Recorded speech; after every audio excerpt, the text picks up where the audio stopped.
حضرت داؤد علیہ السلام کی قوم یعنی بنی اسرائیل میں سے ایک گروہ اللہ کے احکامات کی نافرمانی کرنے کے باعث بندر بنا دیے گئے۔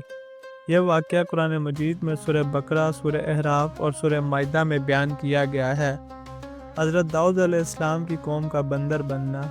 آج میں آپ کو ایک ایسی قوم کی کہانی سنانے جا رہا ہوں جو اللہ کی نافرمانی کی وجہ سے عبرت کا نشان بن گئی۔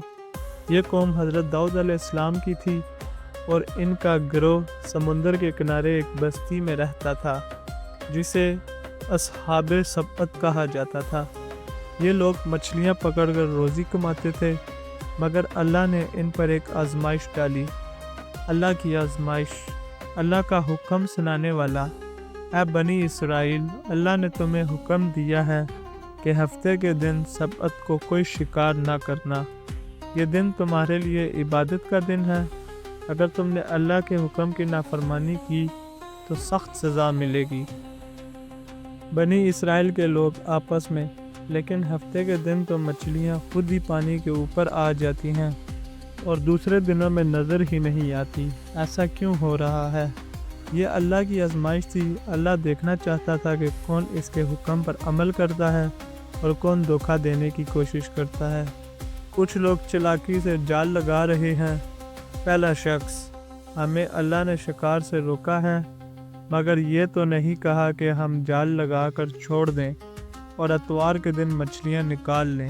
دوسرا شخص، ہاں یہ تو بالکل جائز لگ رہا ہے، ہم نے ہفتے کے دن شکار نہیں کیا، بس جال لگا دیا تھا۔ یہ لوگ اپنی چالاکی میں اللہ کو دھوکہ دینا چاہتے تھے، مگر وہ بھول گئے اللہ ہر چیز سے باخبر ہے۔ کچھ نیک لوگ انہیں سمجھانے آئے۔ نیک شخص، اے قوم، اللہ سے ڈرو، کیا تم اللہ کے غضب کو بھول گئے ہو؟ اگر اللہ تم نے باز نہ آئے تو اللہ تمہیں سخت عذاب دے گا۔ نافرمان لوگ ہنستے ہوئے، جاؤ ہمیں مت سمجھاؤ، کچھ نہیں ہوگا، ہم تو مزے میں ہیں۔ بالآخر جب ان کی نافرمانی حد سے بڑھ گئی تو اللہ کا غضب نازل ہوا۔ قرآن میں اللہ فرماتا ہے، پھر جب وہ اس چیز سے باز نہ آئے جس سے انہیں روکا گیا تھا تو ہم نے ان سے کہا تم ذلیل بندر بن جاؤ۔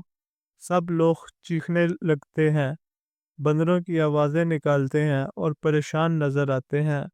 اللہ نے ان کو بندر بنا دیا، ان کے چہرے بدل گئے، ان کی عقل ختم ہو گئی اور وہ چند دن بعد ہلاک ہو گئے۔ یہ ان کے لیے عبرت ناک انجام تھا۔ اس واقعے سے ہمیں سبق ملتا ہے کہ ہمیں اللہ کے احکامات کی نافرمانی نہیں کرنی چاہیے۔ ہم کوئی چالاکی کر کے اللہ کو دھوکہ نہیں دے سکتے۔